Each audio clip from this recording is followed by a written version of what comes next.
Welcome to Crimson Guitars, welcome to my home studio, and welcome to Luthiers Question Time, episode 85. 85. It's been going on for a while now. This is a live stream that gets turned into a podcast on the platform of your choice, in which I answer questions predominantly about guitar building, but pretty much anything is fair game. We are here, it's Sunday evening, 8 o'clock UK time, 8 p.m.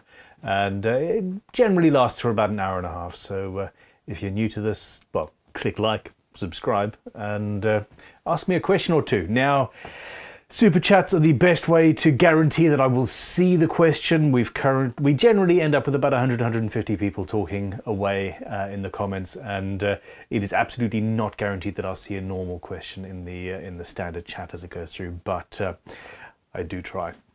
That being said, good evening.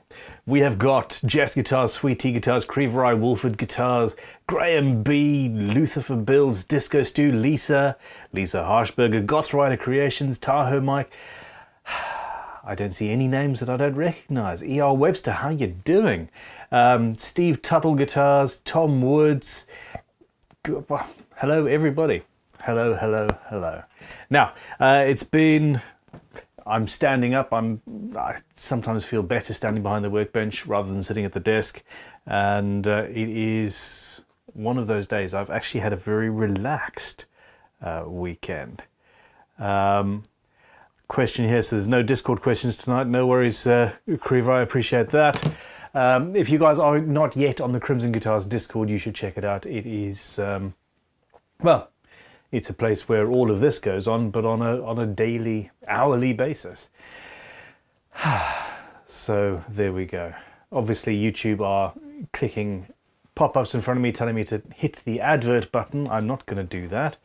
And by the way, if you are watching this after the fact and there's 1,000 adverts, please let me know in the comments below. Most of the time it's fine. Every now and then YouTube puts about 50 adverts on an hour-long video. It's infuriating. I then need to go through and delete everything manually. But anyhow, so I need questions. I need questions, queries, and comments. While I'm looking for those and waiting for them, I've had a very good.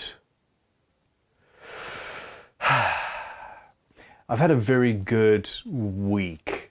In reality, I took Monday through Wednesday off and spent it with my middle child, Orson. It was his birthday that weekend, and we poodled off to Brighton for a weekend with just the two of us, which was excellent fun. And of course, we ended up spending a not insignificant amount of time trawling around guitar shops that I'd never visited before. And yeah, now that I've figured out a way to justify buying guitars for myself, I don't seem to be able to stop. It's a little bit of a problem, but yeah, so with the channel, with the repairs and restorations, and with the goal of building an epic collection through essentially trading up and raffling guitars off and trading up. So I'll start with a I don't know, a Japanese Strat, and then I'll move up to a Player's Special, and then American, and eventually end up with a 50s Strat or something. Doing that sort of thing on the YouTube channel and documenting everything is going to be awesome fun. And with the life goal that I'll end up with a 59 Les Paul, really, because I can't think of any story that would be cooler or more clickbaity than that. Would that not be incredibly fun? And yeah, the goal then in the end would be to have an epic collection of guitars, sort of museum level, at Crimson headquarters that people can come and visit. So, so I completely messed up, and on the weekend I went and I jumped over all of those levels and I bought a 65 Music Master II, which I'm never going to be able to raffle or sell or do anything because it's incredible. In spite of the short scale length and the 37mm nut and all of that jazz, it was just absolutely incredible. I got a good price on it,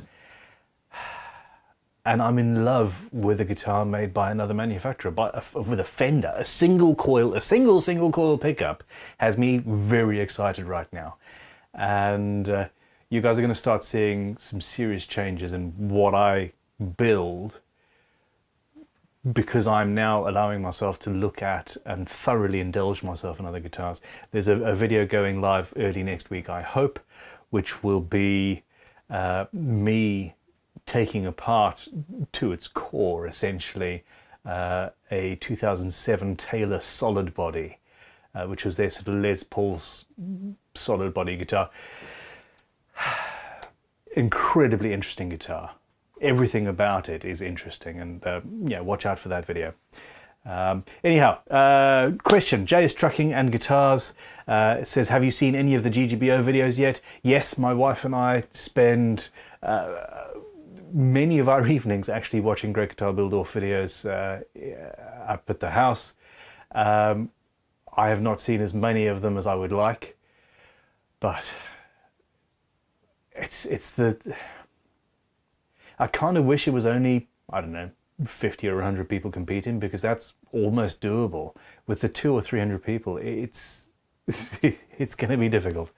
Anyhow, Embermist 69 has come in. That is not a name that I recognise, and I would recognise that. How you doing? It says, if I ever do it, I'm not sure, but I have an idea of putting a middle pickup between the bridge and neck for a bass with 3 or maybe 4-way selection switch. How crazy does this actually sound? Not crazy at all. I have seen... must be Martin Sims who built a bass pickup that was essentially... I think he called it the mother bucker. And it was for a bass to go in the neck position, if I recall. I haven't... This was a while ago. And that was to go in the neck position, but it was essentially made up of 2 humbuckers mounted next to each other. So yeah, go for it. Listen, there is absolutely nothing that is off the cards in my book, especially now. I'm given what I've just told you about me looking at old guitars and random guitars. I've got a 60s Ibanez on the wall here right now with 3 pickups and control switches and all sorts of strange trims. I honestly and truly think that the guitar industry has become far too standardized in the last 30 or 40 years. There are too few innovations, there are too few cool tremolo systems, there are too few innovations, because all we really want is a Les Paul or a Strat. And even if it isn't a Les Paul or a Strat, it's got a Tune-o-matic or a 6-point trem, or I suppose maybe a Floyd Rose style thing. But even that was developed in what must be in the 70s. When Schaller came up with the Floyd Rose system. They designed it, it was then licensed to Floyd Rose, and we now have that. Anyhow, yeah, that's where I'm sitting. That's where I am sitting. So with this bass, put an extra pickup in there. Go wild. Just because it isn't a traditional look for a bass means nothing, and bass players in general are far more relaxed with what the instrument looks like in the first place, far more interested in pushing the boundaries, in my experience, than guitar people generally. So go for it.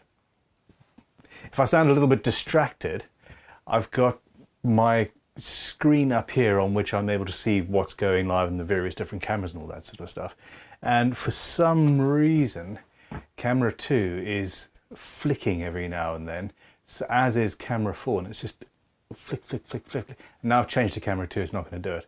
I think the cables, I think I need to have fewer connections on the cables. But there we go. Okay, so here we go. There is a Discord question from Scotsman. Hey Ben, I've got this piece of sapele I'd like to use as a neck. What do you think considering the knots? Yeah, it's a long time dried and been stored in the proper place. Generally, okay, so this is a very wavy grained piece of sapele and with large knots. Honestly, I would avoid it. Unless you cut off the one side and turn that into 3 or 4 strips and make a multi-laminate neck, having a big knot in your neck is a recipe for disaster. I'm looking at the wrong camera. Yeah, caught me. Yeah, I would avoid it if I were you. I really would.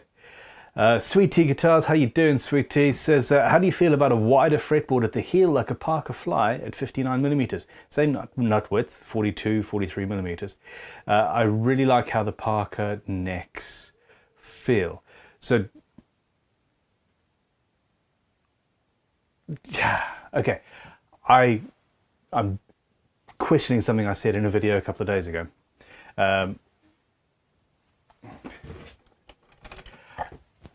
Hold on a sec, I'm going to go behind the camera and just measure something for my own self-edification. I very much like the feel of the Parker. I really do. I think that it gives you a little bit more width.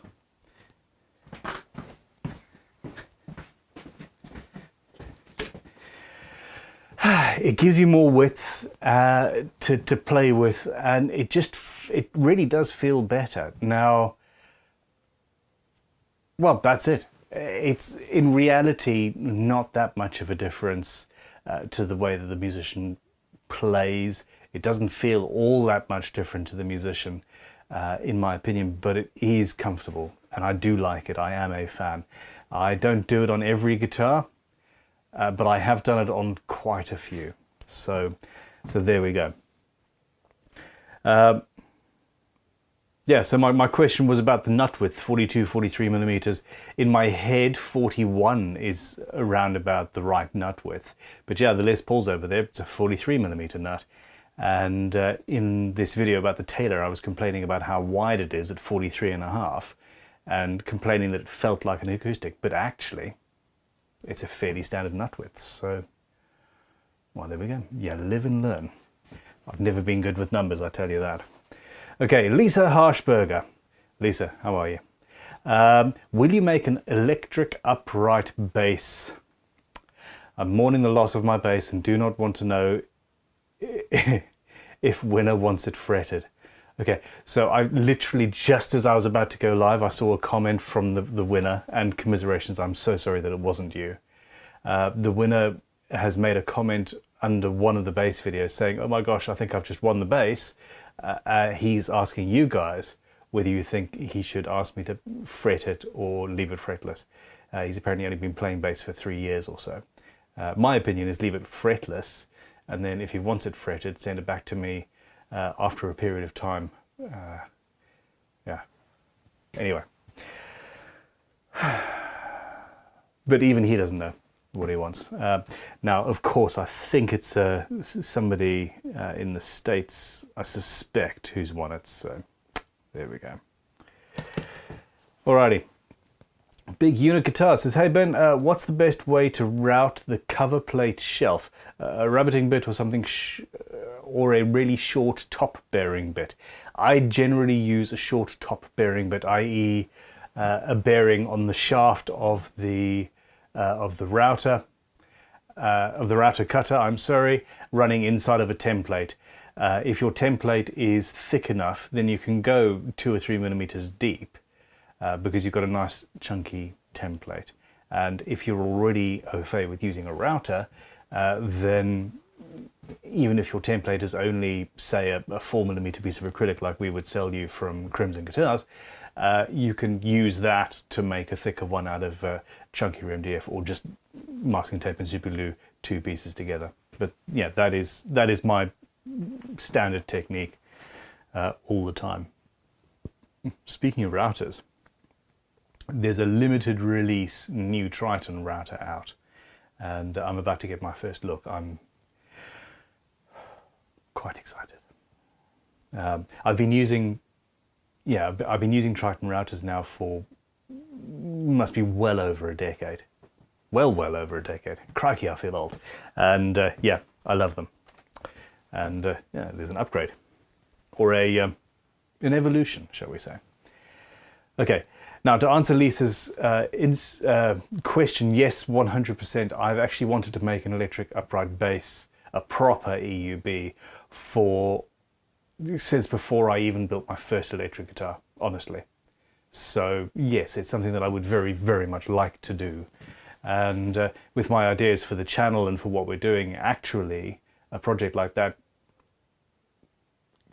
could be on the cards sooner rather than later, come to think of it. I've built far too many single cut humbucker solid,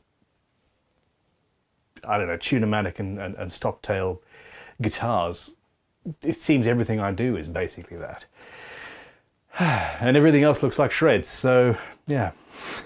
What can you do? JS Trucking says, I meant mine, lol. I thought you might have. I have not seen any recent videos of yours. No, I have not. And I now feel bad about that, so we're just going to move swiftly on, if that's okay. I am looking forward to taking... Oh, what's my phone doing? I just want to take a photo. Come on. I am looking forward to taking a week off everything and just sitting down with some popcorn and watching as many of the sort of final videos as possible. I've also got... Well, there's all sorts of stuff happening, so yeah, we will get there. We will indeed. All right.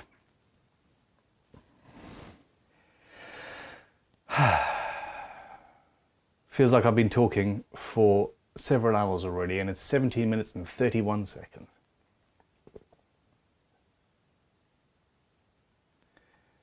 Okay. Queries, questions. Will's Yodema says EUB project, when? Tell you what, I'll even write it down with an exclamation point behind it. Now, okay, let me ask you guys a question. The base series, I know some of you watched me do it live on the Monday live streams, which are to be, so that I can essentially release nothing other than those. And then in the interstitial periods, you get a repair video or 2 or 3, and then you get a build series, and then you get repairs or some tool Tuesdays and things like that. Would you rather that, or every Tuesday is a tool-based video, every Thursday, say, is me doing a repair, restoration, raffle off a Gibson or a Fender or an old Ibanez or something, and then every Saturday is a guitar build? I still don't know which of those 2 options I prefer. Those 2 options. 2, I tell you.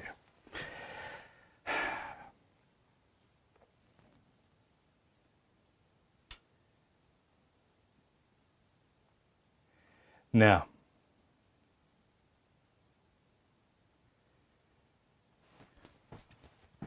JS Trucking says, I'm still a long way from my final video. Driving has been taking priority. One's job absolutely has to.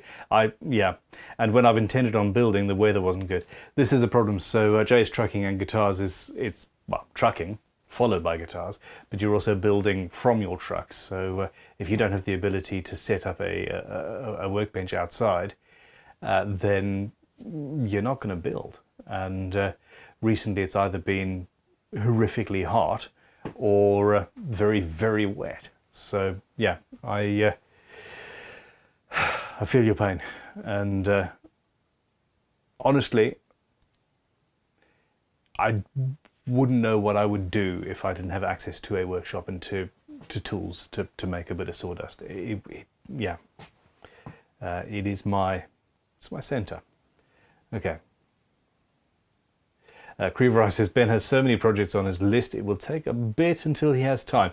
There is that. So the hand tool build is where are we? I still need to finish putting this workshop together. I've actually taken some time off this week. I need to do the hand tool build 100%, and I'm going to be filming the next episode of that this week. We've got a bog oak and gold leaf resin table that we are hopefully finishing on Monday, and that's going to be, I think, Saturday's video, this coming Saturday. I've got to take all of my tools out of storage at Crimson headquarters and get those up on the wall so I can start working from headquarters, and with all of the fun that involves. And oh, there's a few tool restoration videos and bits and pieces in progress, and on top of that, I've actually got a proper family holiday next week. The kids are all on summer holidays, so yeah. I'm not sure what I'm going to do with a whole week actually not doing any work. I'm going to have to find a guitar shop somewhere. That's, I think, the plan. Okay. Anyway, questions.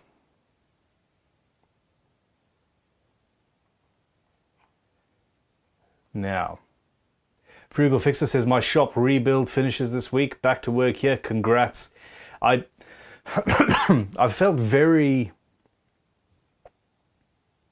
felt incredibly ineffective with the workshop being in such a mess that even when I was able to work, even when I had the physical space around my workbench and the tools and stuff, I couldn't concentrate because I could see just the mess surrounding me. And that's sort of where we're at. I'm happy with where the machines are and all that. I just need to plumb them into power. You just reminded me of another video I have to film. Okay. Alrighty. Paul Need says, been slow on my build this week. Have done some little things like adding the anchors in the neck for machine screws. That's always a good idea. I don't do that very often, but feel like I should. Threaded inserts, etc. Shaping the headstock, putting grain enhancing dye into the body. Sounds like you've done enough, or at least, yeah, it's good that you've managed to achieve something. Paul Cook says whether he has a rigid video schedule, tool Tuesday, raffle Wednesday, and build Saturday, or he has freedom. Oh, I've just lost that. Or he has free format to do what he likes when he likes. Oh, yes, that must be in answer to somebody else. Dimitri says, Ben, when do you believe the Crimson will have leveling beams back in stock? Tomorrow morning when I send this photo to them, because I know we do have them in stock. In fact, you know what? I'm going to send that to Tom right now.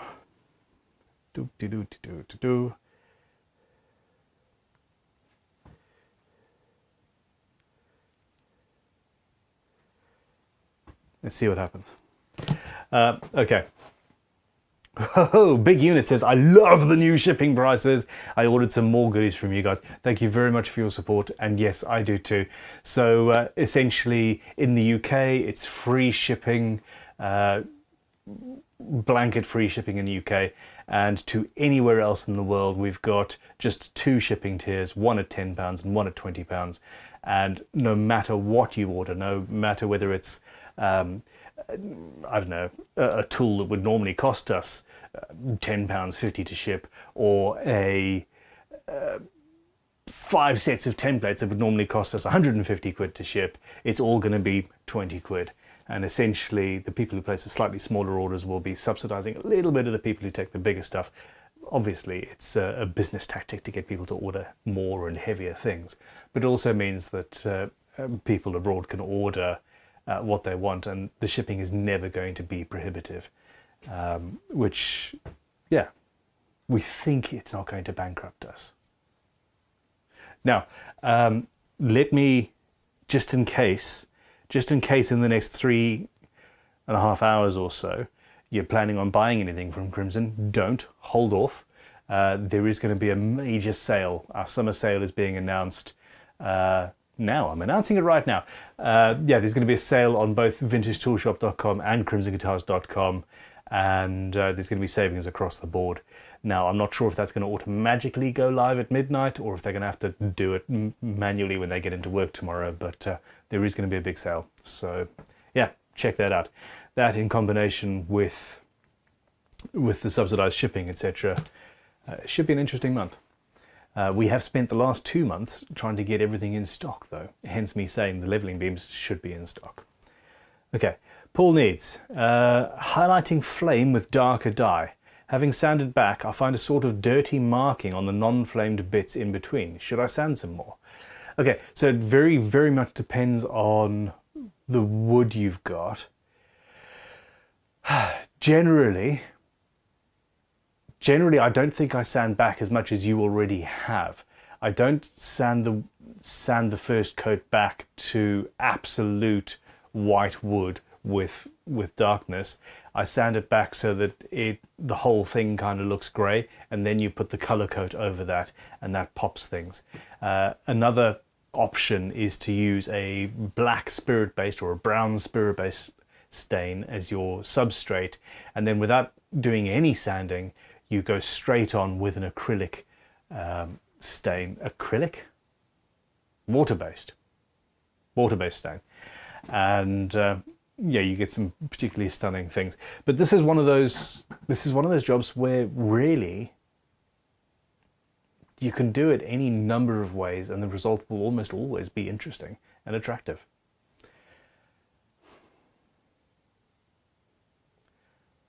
I was about to make jokes about former girlfriends or whatever, but let's just pretend that I didn't have that thought at all.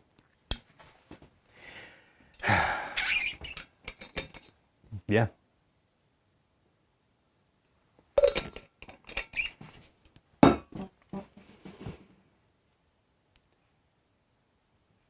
Disco Stew says, now you have scaled back the kit guitars, would you guys still be willing to make a 7-string kit neck only, or are those days gone? Okay, so the kit guitars are now still available. We're not doing pure custom orders at the same price we were beforehand because we literally were losing money on every single one. However, a standard 7-string neck is something that I want to offer as a standard thing in the library. So yes, please drop us an email, shop@crimsonguitars.com, for the attention of Sam, and in the email say, Ben said you should be able to do this. Can you do a standard 7-string neck for me? It's something that yeah, it's something that I want to do. So yeah, drop us an email. Now, okay, Luna's Luthiers says, what grits of sandpaper do you use for your fret leveling with the leveling beam? Thanks. Okay, I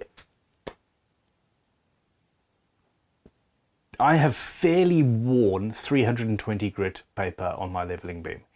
It takes a little bit longer than it could. If I wanted, I could have 240 grit and 320 on the other side and have it nice and fresh, and it would cut faster. But I want relatively worn sandpaper in order to go slower but be a little bit more precise. Now, the heavier the grit is, the more inconsistencies you get depending on the quality of the paper that you're using. You'll always have 1 or 2 silicon carbide pieces per inch, or for example, that are just higher than the rest. So generally I'll use the sandpaper on something else first, and then when it's a little bit worn in and those high bits are knocked off, then I'll go on to the fret leveling. But yeah, 320 grit, and then best practice would actually be to have 600 grit on the other side, and then use that as the sort of final polish before crowning, because other than that you end up having to polish out parallel scratches that go the length of the strings out of each fret, and that just gets annoying. It's easier to do that with the leveling beam, in my opinion. Don't actually do that, but every single time I do a fret level crown and polish, which now is quite often, I kick myself because I've meant to do it. So there we go.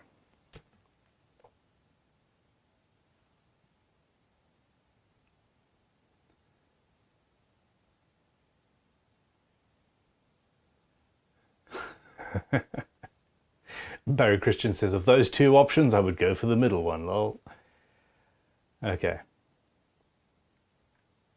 Thank you, HS Guitars. Says it doesn't matter whether I do a standard schedule or lump all the videos in one shot.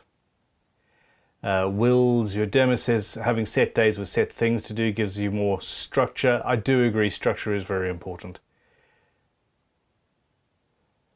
Oh, that was it. So the stream froze for a few moments. I was just wondering whether I should have structure, i.e. Tuesday is a particular video, Thursday is a particular video, and Saturdays is always a guitar build.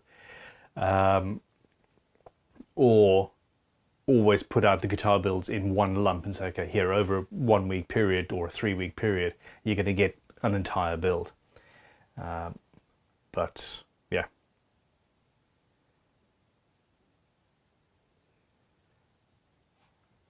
Anyhow, so I'm assuming that we're still live and everything's going well. Yeah, fantastic. Tool Tuesday. Yes, so Tool Tuesday is something, it's not going to be every single Tuesday, but there will be Tool Tuesdays coming on, and that'll be it'll be tool reviews, it'll be me looking at vintage tools, it'll be restorations, it'll be tool tips, it'll be the workshop builds, setting up the timber store. Yeah, that went live last week, didn't it? Here you go, got a message from Tom. Let's have a look. Yeah.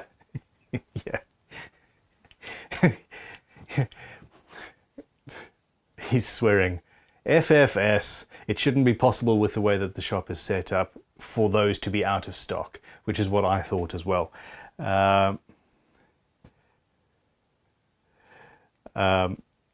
So yeah,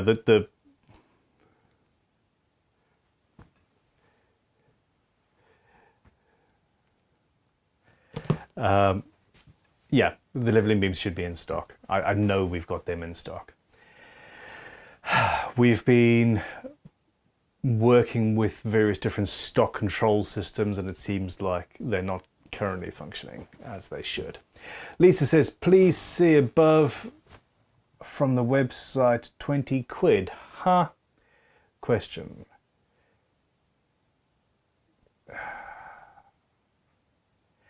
Okay, Lisa, I can't find questions.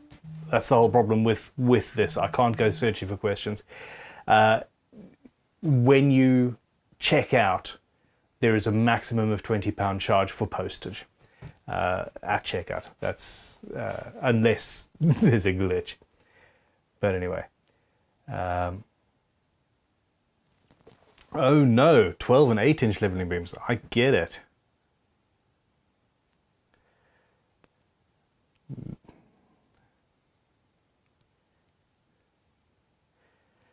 So now I'm having a three-way conversation. Where's Dimitri? Do.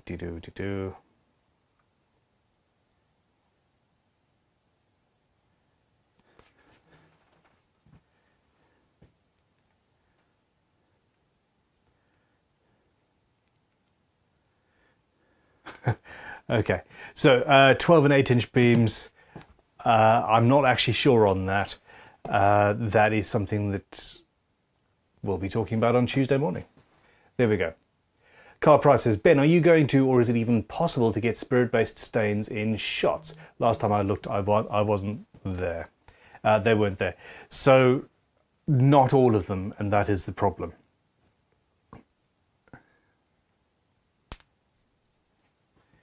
So we currently only do 16-inch beams, I think.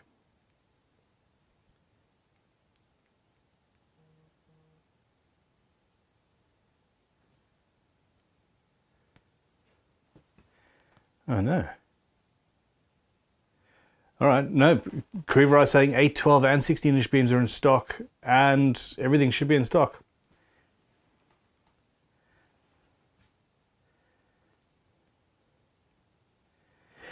This is scintillating video, isn't it?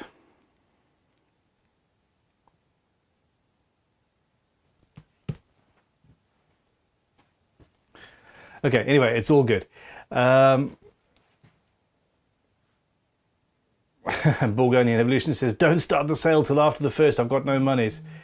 It'll be starting sometime tomorrow. But we do have everything in stock. You're all good. Seriously, it's fine.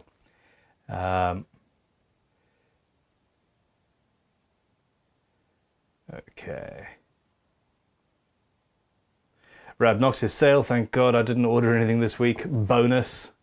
You make it sound like you order things every week, which would be great for us.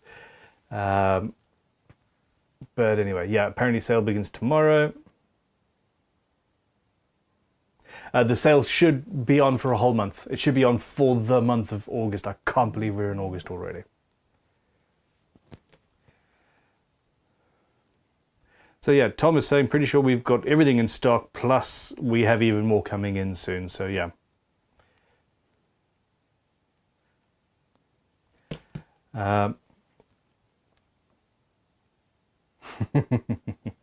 Vegan Rancor, nicely done.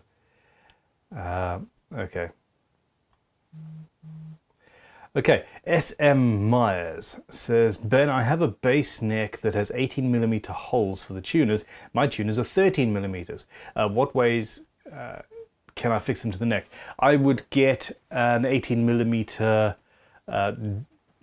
dowel, either wood or metal, put it in and drill it out, essentially. If you're lucky, you should be able to find an 18mm tube with a hole in the middle that is 12mm or 13mm. There we go. But that's the way to do it. Fit it with a piece of dowel, glue that in, and then put your tuners in. And that's your only real option.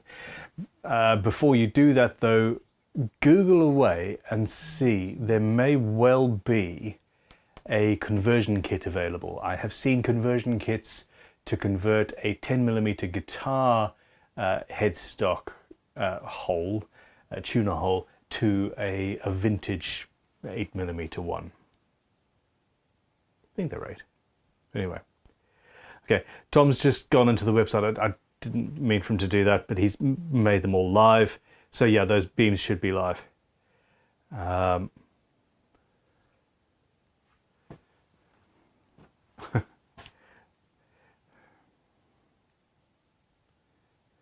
You rule. Okay, so there we go. Now, Big Unit Guitar says, what grit do you sand to before staining?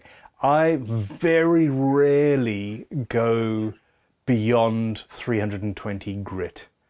I sometimes don't even go to 320 grit, and I stop at 240. Now, I think 320 is pretty much the perfect. It's pretty much perfect for me. So there we go. Sweet Tea Guitar says, I hope you have a wonderful holiday with your family. I have got some really killer stuff for you upon your return. Profit and loss.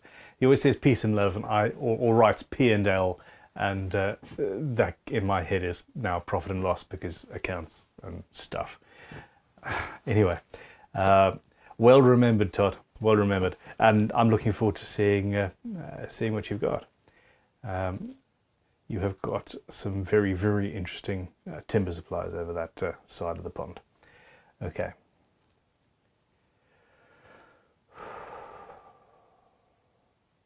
Will Roberts says, how long does it generally take to get tools delivered to the US? Generally within 4 to 7 days.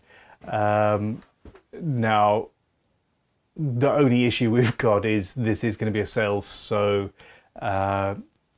I'm expecting there's going to be a few more orders than usual. We do have an extra staff member coming in to do some packing and shipping and help out if there is a delay. And on top of that, my daughter owes me about, I don't know, a very expensive computer's worth of time working in the packing and shipping department, and she will also be doing some work there. Hell, if necessary, I'll go and do some packing. I used to pack tools for 2 hours a day. I then used to have 2 or 3 hours a day on the phone, answering emails and all that sort of stuff, which is like the worst thing in the world to me. And then my afternoon was spent building guitars, and then my evenings after the kids went to bed at 8 to about 2 a.m. was spent working on websites and cutting out photographs. Seriously, have you ever tried to cut out a photograph of a guitar, cut the background out so it's nice and white? It took me about half an hour per image, and I had 6 to 8 images per guitar. Yeah, tell you, having some staff is it's not a bad thing. Although, of course, I tend to fill my time with other stuff that's still work related. So there we go. Okay, I have not missed any questions there. That's great. Lisa says, oh no, Lisa, I still need to see if I can see Lisa's question. I think I've answered it anyway. Ooh, Anthony Cunliffe with a would you rather. I love would you rathers. Would you rather lose the skill you've built up with your hands but retain the knowledge, or lose the knowledge but retain your hand skills? For either, you have to try and get back to your skills now. I would rather lose the knowledge. I would rather lose the knowledge but retain my ability to push a tool through wood, shall we say. In my experience, you guys are going to notice a major difference between me now and me a year from now with regards to knowledge about vintage guitars, because for the last 20 years I've not really cared. I don't know what an R7 or an R9 Les Paul is. In fact, I didn't know they existed until recently. I don't know what an L series serial number is on a vintage Strat. Or a vintage Fender. I didn't know any of that sort of stuff because I didn't allow myself to get into it, because it didn't really apply to me. I've now, I've got all the books, I've had all the books. I haven't actually read this one properly yet, but the information wasn't necessarily germane to me because I wasn't buying vintage guitars. I wasn't trying to look to them for any reason. Now I'm buying them to look at them, to take them apart, to document them, to photograph them. Hell, there may even be a book or two in it, and to then raffle them off and get them into other people's hands, with the goal of keeping the sort of pinnacle, obviously. But through that process, I'm going to learn a lot, and I'll then be better as a builder as a result of that. So what I'm saying is, I think in short order I would be able to learn what I needed to learn. Hell, we've got Google. But the hand skills, that's what takes 10,000 hours. That takes a hell of a lot of time and repeated mistakes. I've said it before, you've got to be prepared to absolutely suck at something if you ever want to be good at it. And sucking at using a hand plane is demoralizing and sad. And I am so glad that I know how to use them now. And that's not to say that I can't see ways in which I can improve my techniques and knowledge on the hand tool front. And that's the amazing thing. I'm gonna be getting better at my hand skills, hopefully until the day I put my last tool down. I suspect I'm going to die behind my workbench. I really do. And that's a well, could be a good thing. Okay, now.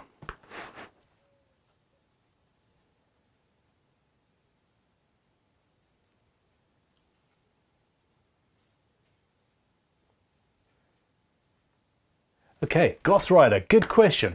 Hey Bun, is there an issue with recessing the tuners into a thicker headstock, as long as there is enough length to string up and still turn the pegs, of course?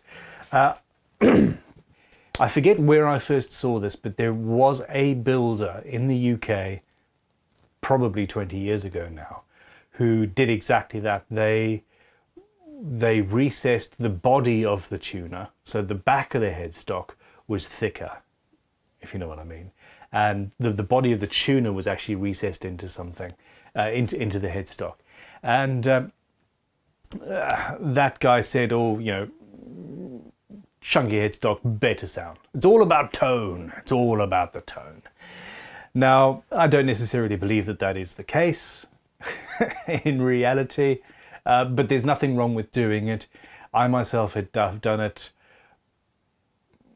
probably half a dozen times. Most of those times it was from the other way, and that was where I had left the headstock too thick, or the company that I was using to finish my guitars at the time just put so much finish on there that my tuners were didn't have enough room to work. Now, drilling the washer, drilling out underneath the washer is a problem. It's your drill wants to move. It's not good. The best thing to do is get, I think it's called a recessing bit. There are other terms for it, but essentially it's got a smooth shaft on the bottom, and then you've got a drill bit that pokes out. Looks like a router bit, something like that. And the smooth section is perfectly fitted to the hole, so 10 millimeters, but the outside section is 13 for your washer. That is what I would use now with the knowledge I hold. Wow, I wouldn't know that anymore if I had that would you rather. Anyway, there it is.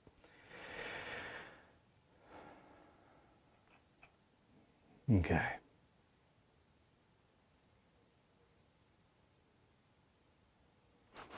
Creever says, damn Ben, you're going to make us poor in August. We've got nothing else to do when the sun's out, do we? We don't have social lives. I'm going to bring back that Who Needs a Social Life If You Have a Workshop t-shirt. I've remembered that recently. I really enjoyed that one.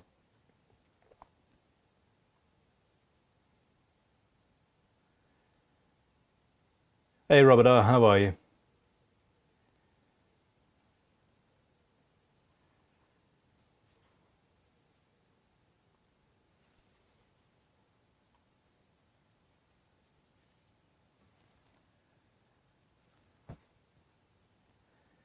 Now,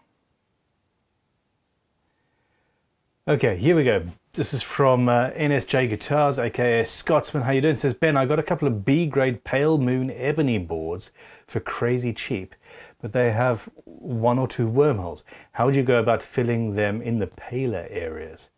Oh, send them to me. I'll take them off your hands. It's, you know, you don't need to go to the trouble of filling those holes, really. Okay, so no, in the paler area there's a problem. Anything that you put in there is going to be obvious. It just is. So in reality, I would fill them with black dust and glue, and that just accentuates the wormholes. I think I would do that. The alternative is to actually carve out an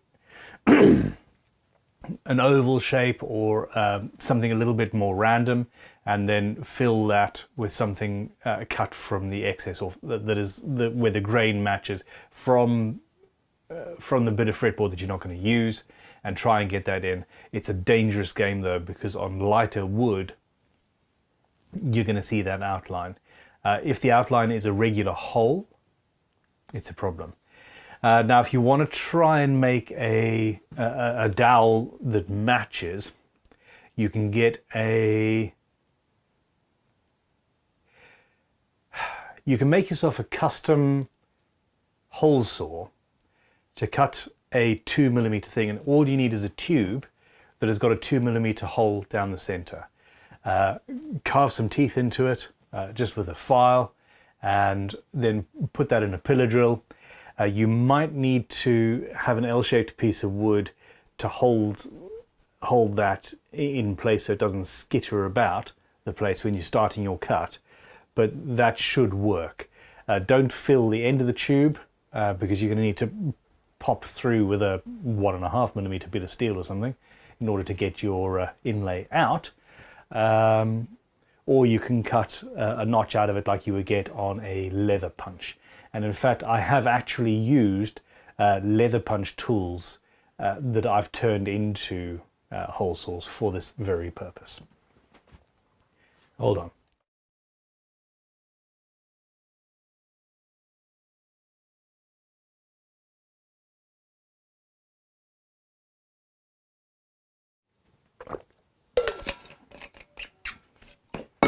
Okay, there we go. And congratulations on finding B-grade pale moon ebony. That stuff is, yeah, it's beautiful. Very, very beautiful.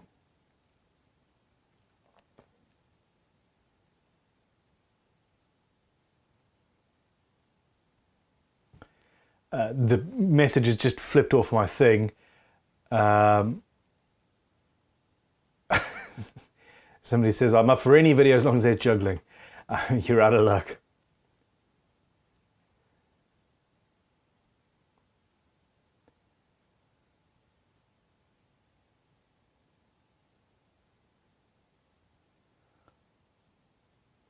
Okay, so it seems Lisa's having issues with currency conversions. Yeah, no, it's £20, so whatever that is in the currency where you are, essentially.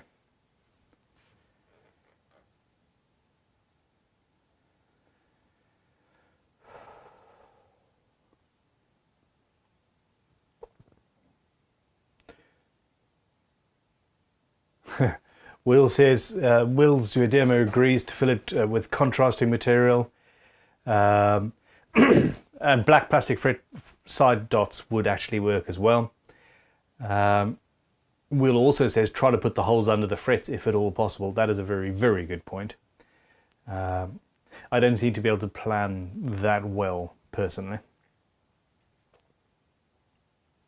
Okay. Yep, NSJ Guitar says, I'm going with the black dust. That sounds right up my street.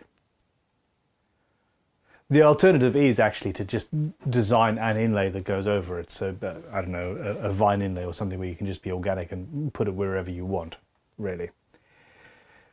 Okay, Tim Ziegler says, a question about bridges, floating bridge on a... Okay, it's just completely gone off. There we go. On a center block Starcaster or posted bridge is mastery, i.e. mastery. I'm carving the top 5x 5x flame maple. So what's the actual question? I would go mastery. Simply because at the moment I really want to play with their hardware. I don't think it makes much difference. As long as you've got a solid chunk underneath there, you could have either a floating trim or a mastery, Jazzmaster style bridge or something like that. You should be fine. In fact, in my more questionable days, I had built a completely hollow body electric guitar that needed to have a tremolo system. And I designed it this way because I thought I was clever, or yeah, I enjoy self-flagellating. And instead of a solid wood block underneath the bridge, all I did was have two steel bars essentially acting as sound posts underneath the bridge, with bolts going from the top and the bottom. And it can't have been a trim, that particular one. Must have been a fixed bridge. Either way, it worked, the guitar worked, and it was nice and light and very resonant and hollow and all that, but bad idea.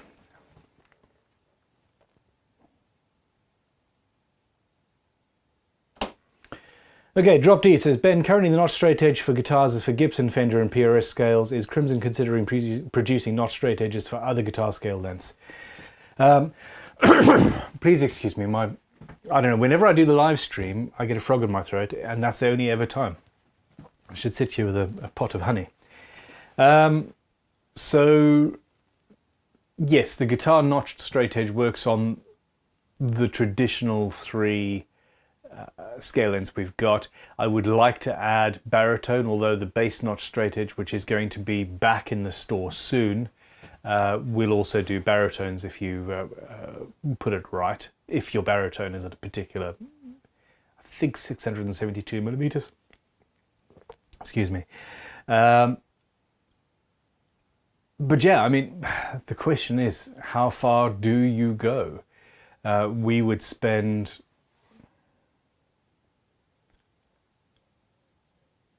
Yeah. I don't know. I'm just thinking. So, for example, with the Music Master 2, it's a 20-inch scale length. It's a short scale length that could potentially be built into the standard notch straight edge. I.e., I could say put a deeper cut here that goes over the nut, and the rest of this works on the short scale. Obviously, not all the way down the neck. There you go.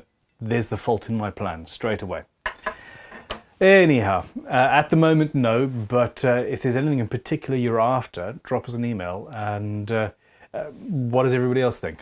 What have you needed in the past that wouldn't be covered by Fender PRS or Gibson scales?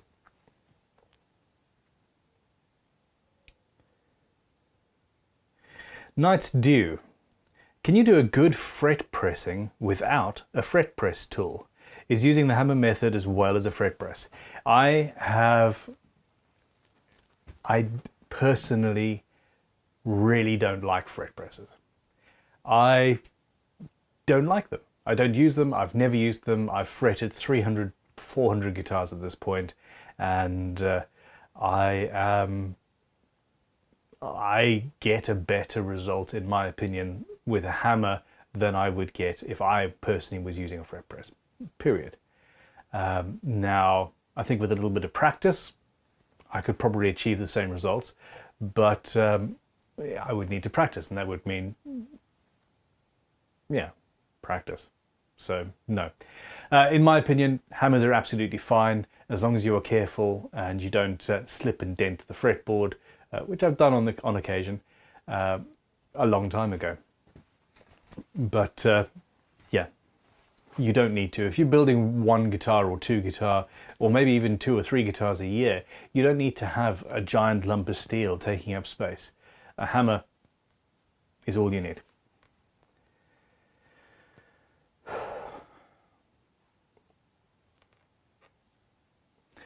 E.R. Webster says, what does one do with a 13-inch by 20-inch by a 1/4 inch piece of alder?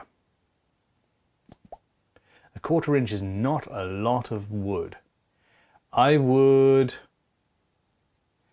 split it down into accent veneers and then make a guitar with racing stripes in the body. That'd be cool. But yeah. Box making? Little box? Mr. Tuxedo 89 says, hey Ben, if I could get one hand plane only, which one should I get? Thanks for the amazing content. Absolute pleasure. If you could get one hand plane only, I would say... Ooh. I would say a number 5. I would say a number 5. That is... I still need to restore this plane. It is so beautiful and it's going to be so lovely when I use it. Anyway, yeah, this is a number 5. It is big enough almost to do good quality jointing. In fact, it should be absolutely fine for most guitar jointing, really. It's also small enough that you could use it as a smoothing plane if you needed to level down a top or flatten a body or something like that. Oh, add some masking tape on it. Let's actually put it straight in the bin rather than throw it on the floor like I normally do. So yes, I would say number 5 if it was the only plane that you could get.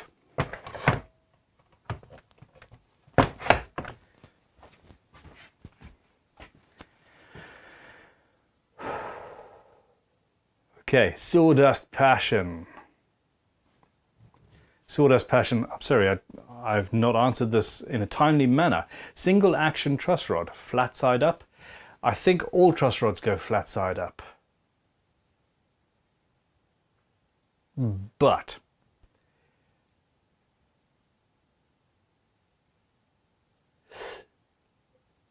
yeah, I honestly don't know.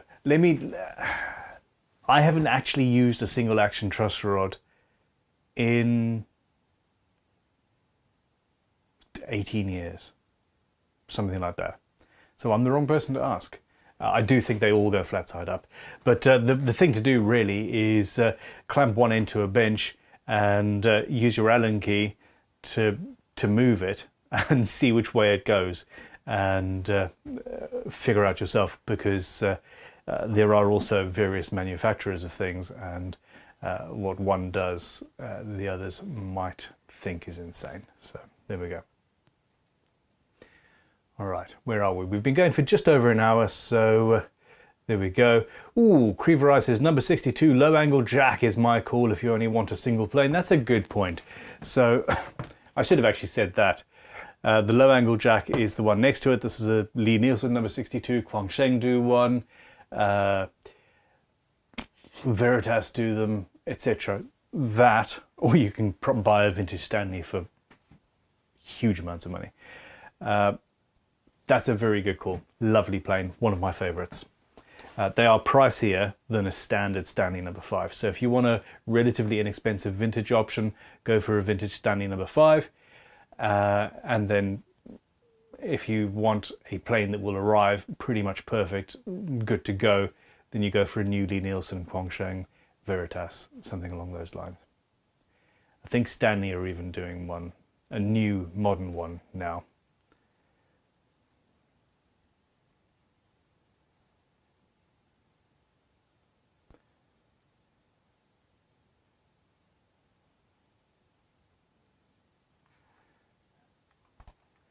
Okay, hold on. JS Trucking is telling Mr. Tuxedo that he has some extra planes he doesn't need, that need some restoration. He's got a couple of number 5s. You guys are awesome to each other. Barry Christian says number 5 is my go-to for most of the times. That my block plane.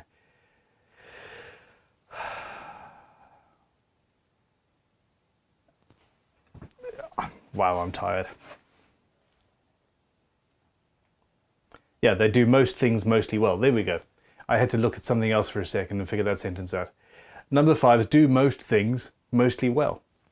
The sentence does make sense. It's spot on. I am... Okay. There we go. All right, everybody. Give me questions. Okay, Paul Need says fret hammering. Edges won't stay in. Slots made with crimson saw. I think they're deep enough. Knock one side in, up pops the other. 12-inch radius. Okay, so have you got the fret itself radiused? Essentially, you should put a slightly tighter radius. So you want a 10-inch radius on the fret, and you knock one end in, then you knock the other end in.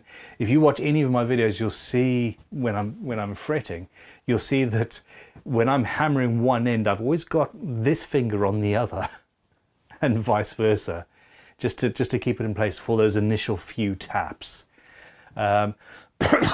Also, some fret wire, not all fret wire is equal. Some fret wires do have smaller tangs than they really should. If you're having a significant issue with frets lifting and you've used a proper saw, which the crimson fret saw is, then turn the fret upside down on a wooden bench and just tap down onto the bottom of the tang, thus mushrooming it out a little bit and making it a little bit thicker. But in reality, if you start with a 10-inch radius, hit one end of the fret, then the other end of the fret in, and then slowly alternate, you'll push the tang through underneath the wood of the fretboard. But also the fact that it's got a 10-inch radius and it's going down onto a slightly flatter 12, for example, in this case, that will help keep it in place. If you're trying to hammer a flat fret onto a radius fretboard, the metal will want to lift itself up, period.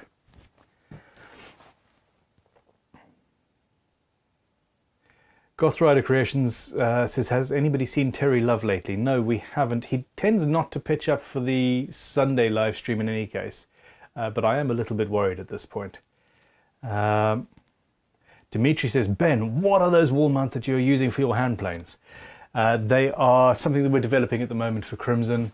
The first prototype was 2 or 3 years ago, but I've been going through the various possibilities through these, and it's something we are putting into production straight away.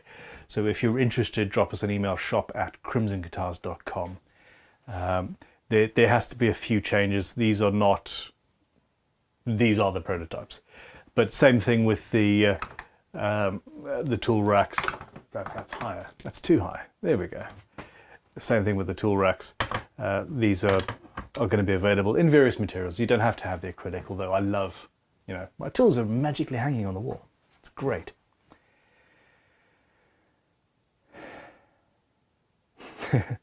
Lisa says he goes between 4 and 5. He told me 4. I thought I remembered saying that. Yeah, a 4 is the go-to plane. A 5 is better for jointing, essentially. Okay.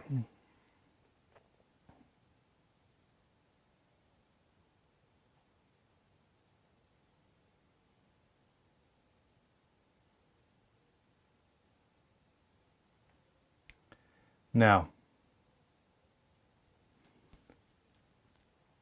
Night's Due, can you talk about the baritone scale? I know there are different ones from 27 inches to 31. How does one decide one over the other?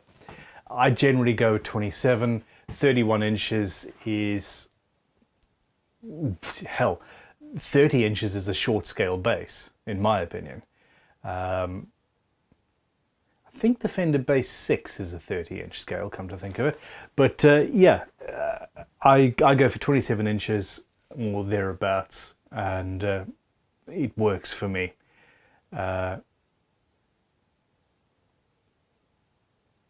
Go on YouTube, have a listen to various manufacturers' baritones, and see what scale lengths they are.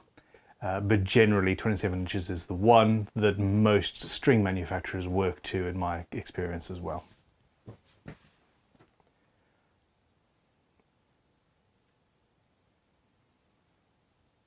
Barry Christian says that Terry made a comment on my wood store video, so that was a couple of days ago. There we go. And Tahoe Mike says the same thing. Cool, okay. I really need to read my comments. No, he isn't in a timeout. I like Terry. Mr. Tuxedo says, how would one make a nickel cover for a slanted humbucker, like for a multi-scaled instrument?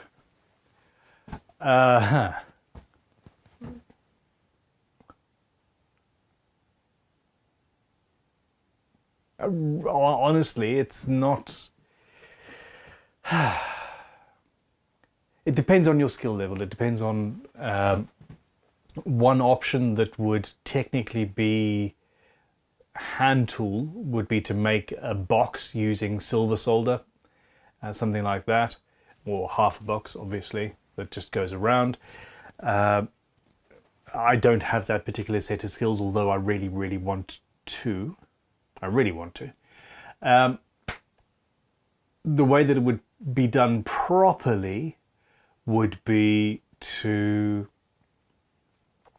get a piece of sheet nickel and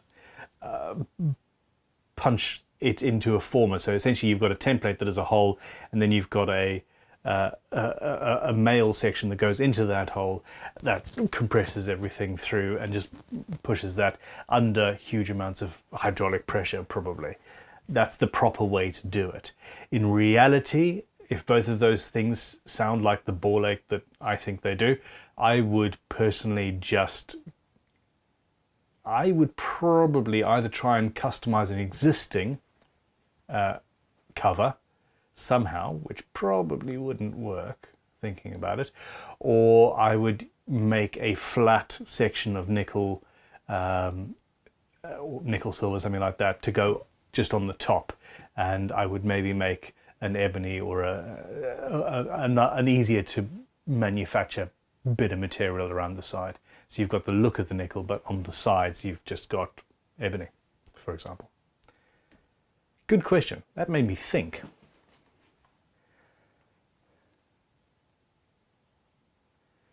Okay.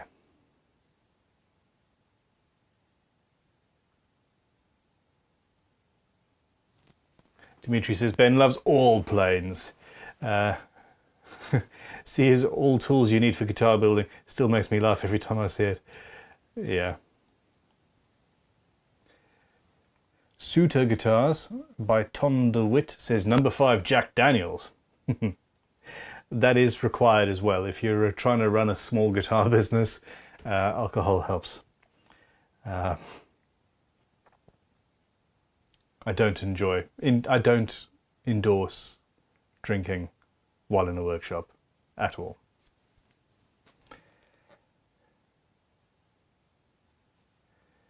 Okay, Lisa can't get her checkout to show anything but euros. I will talk to Tom about that as well. That's an interesting problem. I'm assuming you're paying on...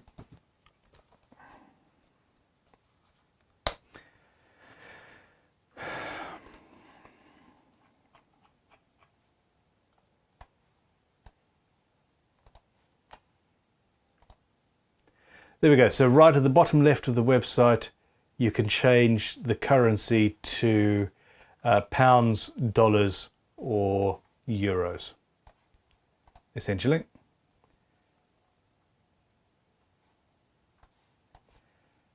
Now, if that isn't working for you, then you need to clear the cache. Clear the cache. Reminds me of a mistake I made this morning. There we go. I found an old wallet of mine, and threw it to my son and said, "Hey, Orson, do you want this old wallet?"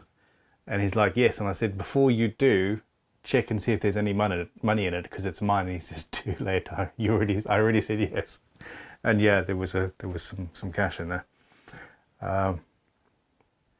It was my pre-COVID going off to car boot sales thing. Anyway.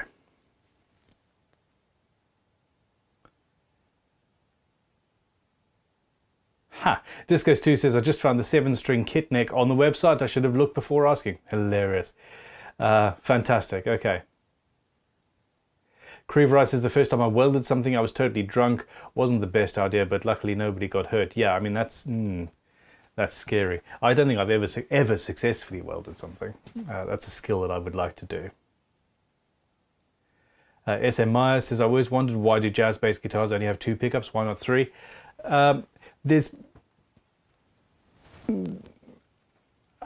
It probably comes down to Leo Fender saying, hey, which would be cheaper to manufacture? 2 or 3? 2? 2 it is, in my opinion. Yeah.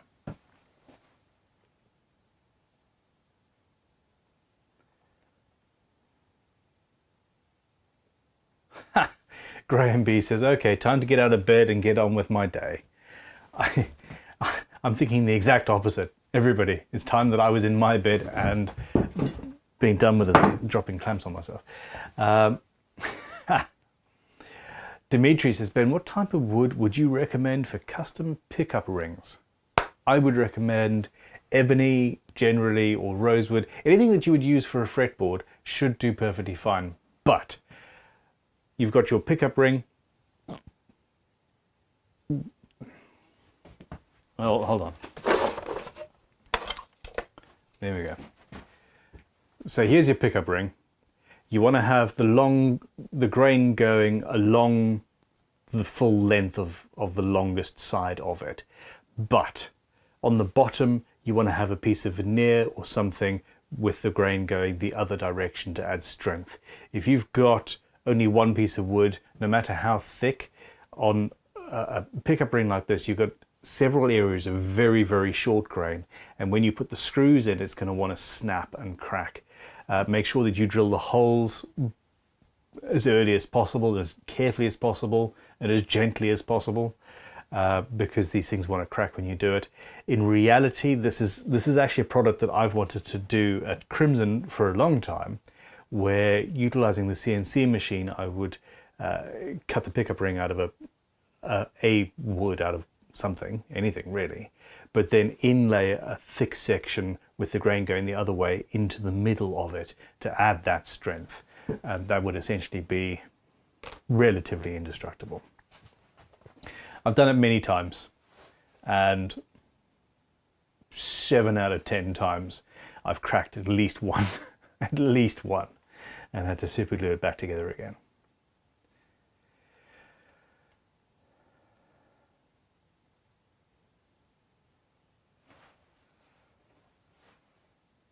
Okay, Paul Need says, Ben, 10-inch radius frets, again bought from Crimson, on a 12-inch radius fretboard. I'm puzzled too, as I followed all the steps you mentioned, baffled and thinking of trying smaller radius frets. Before you do anything else, okay, first of all, the frets that you've already got, you can make them tighter if you need to, but I don't think that's your problem. I think that your problem is to do with your sawing technique. If you're not very, very careful when you're cutting fret slots, the saw sort of does a little bit of sideways wiggle, and at the extremes, the ends of the fret slots are actually wider than the curve of the saw itself. I think that might be what your problem is.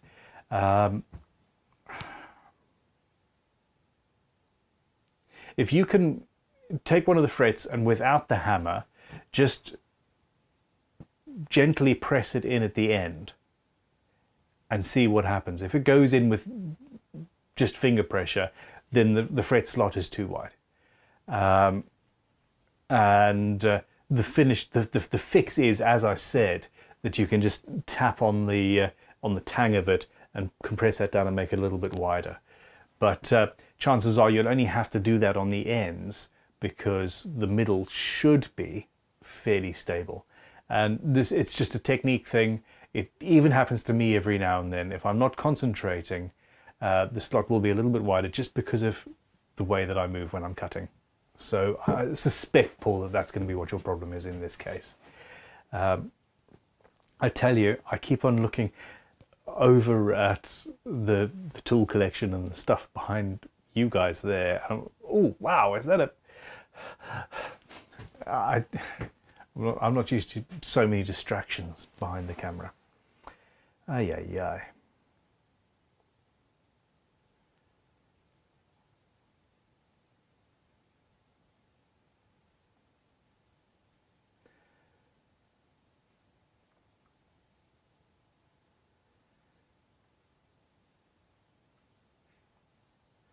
Okay. Mr. Waffles says, personally, I don't think a J-bass needs 3 pickups, the pinnacle of basshood for me. I'm looking forward to getting one. Jules, hey Jules, how are you doing? Says, hi Ben, how are you? My German delivery service has done a lot of expletives deleted, supposedly another person. Back to you, back to me now. Love the last few videos, thanks man.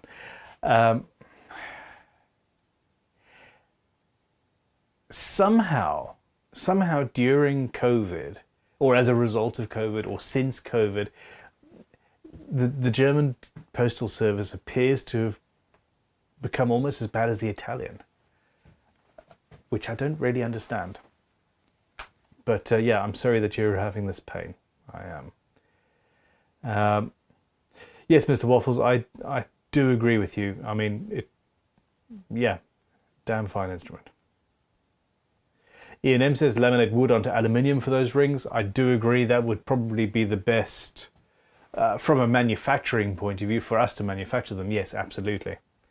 I don't know why I didn't think of that in the first place. I've just had a really good idea. I should laminate aluminium into the wooden pickup rings.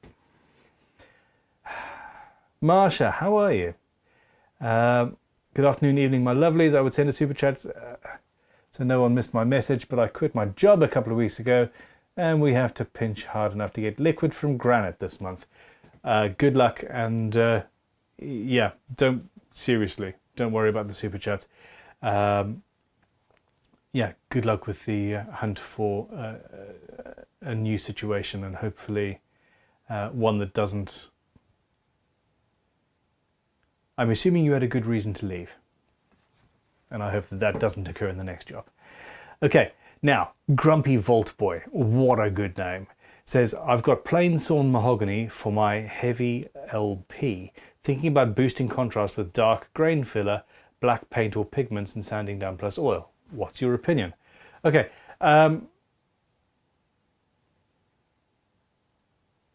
most mahogany...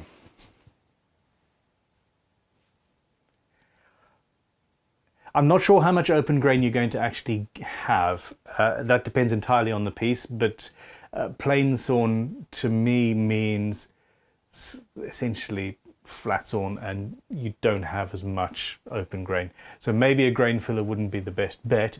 However, an application of a dark stain, then sanded back a little bit, will have the same result. I think this is why Gibson did that beautiful red, or does that beautiful red finish on the back of Les Pauls, etc. It just brings everything together, really.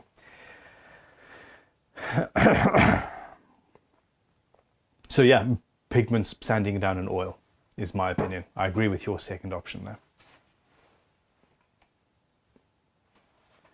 Franz Trutte, how's it going? Says, how's it been? Could beech be stable enough for a Fender style neck? Ooh, sorry for my absence. I hope you had a lekker week. Thanks.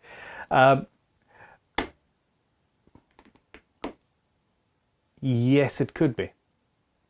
I think I have a vague memory of finding a couple of beech necks before in some old jazz guitars in the past. Personally, I would say steamed beech if at all possible, but yeah, go for it. I think that would be absolutely fine. Properly dried and nice, yeah, of course. Mark Allier says, I ordered a Stanley No. 7 from Amazon. Is it a good choice? Stanley No. 7 is one of my favorite tools. It is the biggest one that I have here, at least. I've got a No. 8, which is an extra 2 or 3 inches. No. 8 is a full 2 foot long. No. 8 is overkill for guitar building. No. 7 is great for jointing, etc. But if you've got a No. 7, then you will need, say, a No. 4 or thereabouts, No. 3 or a 4 for smaller work, essentially. That is not a jack of all trades. Yeah, it's perfect for what it does, and I use mine all the time. Okay. All right, everybody, we're running out of time, and mainly we're running out of questions, actually. So yeah, give me questions or give me sleep. Rick McKellar says, what is the best way to scallop a fretboard? I use a combination of small rasps. I use a rasp, then I use a file, then sandpaper wrapped around, finger, or wrap the sandpaper around the rasp or file that you used. That's all you need. Don't bother with gouges or anything like that. I did a limited amount of scalloping on shred. Oh, that'd be fun. Clickbait video. Master Luthier scallops a Gibson Les Paul. Something like that. Let's see how much hate I could get. Bang. But yeah, I did that technique on shred to the end of that video series, so check that out. And that'll give you a whole thing. Wolfer Guitars, hey, how you doing? Says, hi Ben, hope you're well. I'm pretty good, thanks man. I'm out of action here after an operation a few weeks ago, so I'm having to dream of my next guitar build. Sometimes the dreaming is the best bit, and yeah, I hope you get well and fully back on your feet as soon as humanly possible. What are your thoughts on an unfinished rosewood neck? I love unfinished rosewood necks. I have done it several times. I've even done an unfinished Waingate neck, as long as there's no splinters, of course. Rosewood and rosewood aligned timbers are great unfinished. They buff up to a certain extent with play, so they will evolve over time as a playing surface. But they're a naturally oily timber, and I really love the feel. I really, really love the feel. So with bells on. In fact, while I was working the moving this crap around, I found a rosewood Telecaster neck that I set aside for myself, uncarved from Crimson. I can't remember how I justified it, but I nicked it, so there we go. And I want to do exactly that with it, so yeah. Dimitri's just sent a €2 super chat and said, "This is for Marsha, best of luck." Thank you, Dimitri. It absolutely not necessary, but we both appreciate it. JS Trucking and Guitars has also come in with a question here. It says, "I'm going to have some extra Bolivian rosewood with sapwood fretboard material available if you want any of the leftover." Dude, I appreciate it, but I am seriously, keep it for yourself and make another guitar. And stop tempting me with wood. I feel guilty. I know I've got more fretboard. I've got access to more rosewood than many of you, and what I seriously appreciate it. You should keep that. You really should. I just heard an owl in the background. I've got the door open. It's either an owl or a child messing on a recorder, but I think it's an owl. Anyway, yeah, I appreciate that, man. I really do. Okay. Sunbase says, in reply to Wolford Guitars, "I have unfinished Padauk, unfinished Power Ferro, and Wenge bass necks. They feel awesome. The Padauk is 20 years old and is shiny from playing." Absolutely agree with you 100%. Those are all great woods to leave unfinished. ER Webster says, "I love Gaboon Ebony, but it has become so hard to find and is 5 to 10 times in price from just a few years ago. Any good alternatives?"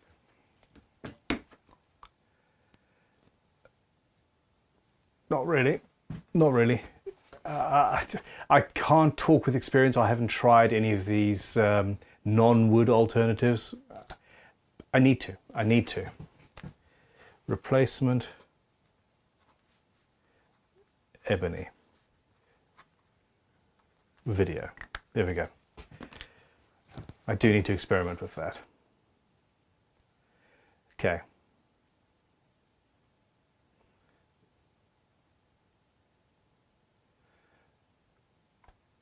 Okay, Grumpy Voltboy says, "Ben, I did some partially successful tests with my plain-sawn mahogany and water-based black paint. I would like to share a photo. It has indeed a huge effect to the contrast. Can't post links here. You can't. Send me a link through stream@crimsonguitars.com and I'll check that out. Although I'm not good at checking my messages. Night Stew asks, "Doesn't unfinished neck results in humidity getting into the neck and moving it with tuning problems, etc.?" In general, I can see exactly why you would think that, but in general, it would only, in my mind, be a major issue if you had, for example, a lacquered fretboard and a natural neck, and if you weren't doing it with a particularly oily wood, such as Padauks and rosewoods and these things. Now, also the oils from your hand go into the neck over time. So the natural oils from inside of the wood are slowly seeping out and sealing it off. And the oils from your hands are also going onto the instrument and finishing it. Now, if you have an imbalanced rise in humidity, if, for example, you've got an absolutely unoiled fretboard and a gloss lacquer neck, that's when you get a little bit of movement. But if both of them are just done, I think you should be absolutely fine. It reminds me of, I had a camphor laurel beautiful quilted camphor for a build, and it took over a year to dry the wood because every single time we we had to end up planing down the ends so that the end grain, it was so oily that every single time we did that, within 2 days, the oil from inside had sealed the end grain and no moisture was being let out. It was infuriating. Infuriating, I tell you. Okay, Jules. Okay. Jules has come in with a comment, a €50 super chat, which is insane, and I really appreciate that. But a comment in a language I don't understand. So,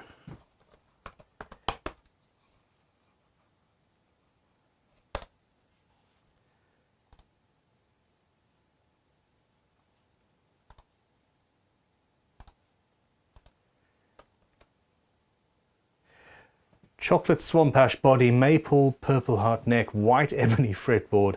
After everything was put together, I saw that it didn't fit. I made the maple black with your wood colors. Now I'm scared to put clear coat over it. It sounds incredible. Chocolate swamp ash body, maple and purple heart neck, white ebony fretboard. Seriously sounds absolutely beautiful, Jules. I would love to see a photograph of that. If you would send that to me at stream@crimsonguitars.com or at me on Instagram, potentially, at the real Ben Crowe. I'm starting to do a lot more on Instagram at the moment. But yeah, no, as long as the stain has had enough time to cure, I would, yeah, hit that thing with some finish. It's going to look incredible. Kevin Harvey says old furniture makers use dark pour fillers for mahogany. Yes, absolutely. But I can't remember whose comment it was. They said it was plain sawn. So essentially, when it's there's going to be less open grain on a plain sawn section than otherwise, plain sawn or flat sawn. If I'm remembering correctly, you can see me questioning myself, can't you?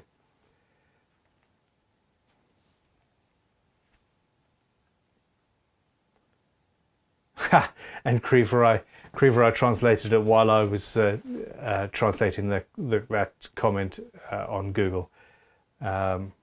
So yeah, roasted to a chocolate color swamp ash. Beautiful. Paul Need says a one-piece ebony neck truss rod routed from the rear and held in by a piece of ebony with maple veneer strips each side. Forget the maple strips, just make it a mystery ebony thing. Now, ebony neck blanks are supremely expensive. The way around that is to buy base fretboard blanks and do a multi-laminate neck blank. And if you were to do that, you could make your neck...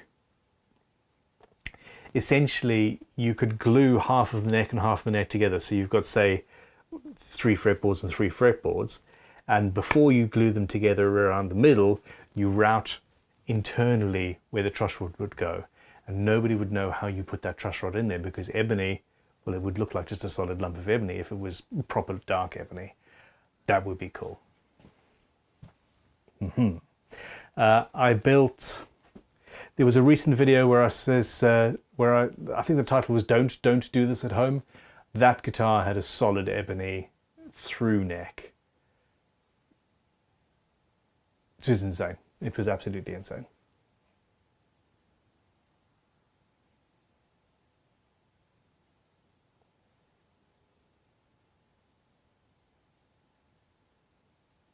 Okay, Alexis Guitar says, hi Ben, I just heard you say something about wenge and splinters. I just made a wenge fretboard. Should I play it with gloves? Am I missing something? No, as long as it's sanded and fine and you don't have any splinters, you'll be absolutely fine. But wenge splinters, that's uncured epoxy on my fingers now, yay. Wenge splinters are relatively toxic. The oils and things on them mean that you will almost certainly get an infection if you don't take that splinter out very soon. So yeah. PSA, don't get it, wenge splinters. It's not good. Wenge also hates all hand planes. Luna's Lutherie says, holiday starts tomorrow, so finally time for guitar building. Congrats. I wanted to do a Zero Cote top, but that turned out to be a bit too pricey. Did you hear me gasp as I read that? Yeah. Yeah, Zero Cote top, very pricey. Any ideas for a more affordable alternative? Thanks. There is no alternative to Zero Cote. It is mind-blowingly beautiful. Every single piece looks like a landscape painting to me. I absolutely love it. An alternative would be to play around, and I can't believe I'm saying this, with epoxy. You could potentially get some rosewood or something like that and have a couple of different pours of epoxy with different colors to get that same sort of effect. Now, in reality, epoxy is also pretty expensive. Other than that, no, you've got your more traditional Zebranos or Bailey or... yeah, there's nothing quite like Zero Cote. Everything that comes to mind is horrifically expensive as well. California Buckeye Burl is one of my favorite timbers, but yeah. Pff. What can you do?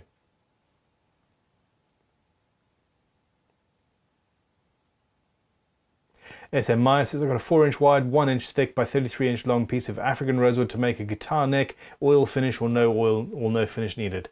African rosewood is another word for bubinga, I suspect.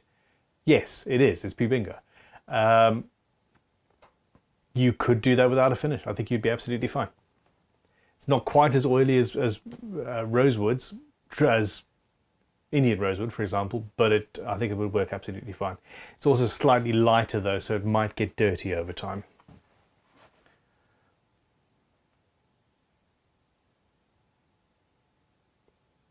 Ian M says, and now to make some wooden pickup rings with aluminium. You go to it, sir. HS Guitar says, some of the epoxy tops I see on Instagram are amazing and insane to look at. I absolutely agree. We're getting into that. On Friday, I was looking at our vacuum setup that we've just custom made in order to do exactly that.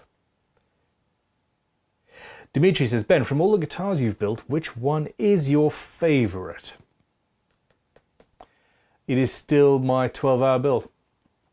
That is the guitar that no matter what else I get, including the 59 Les Paul, if I ever get to one, that's the guitar I pull out of the burning fire. I then go back in to get the children and the wife.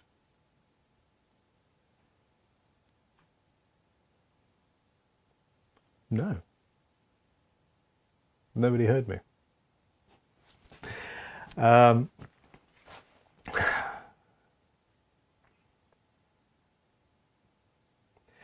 Okay. Well, there we go. All right, everybody, look, I'm going to call it, I'm calling it a night. 1 hour and 38 minutes, 55 seconds in. Look, I really appreciate your support. I love doing this. Thank you for all of your questions and for giving me your time. We are, it's still going to be another couple of weeks before I'm back on my proper schedule. I'm not going to be doing any live stream builds for another couple of weeks, but after that, I'll be back on Mondays doing something, and yeah, we'll see what, I'm not entirely sure. Moving forward, I'll see you on Sunday. I will see you Sunday, 8 o'clock. Yeah, that's that. Everybody, have a fantastic week. Go make some sawdust, if at all possible. Be chill, have fun. I'll see you soon. Goodbye.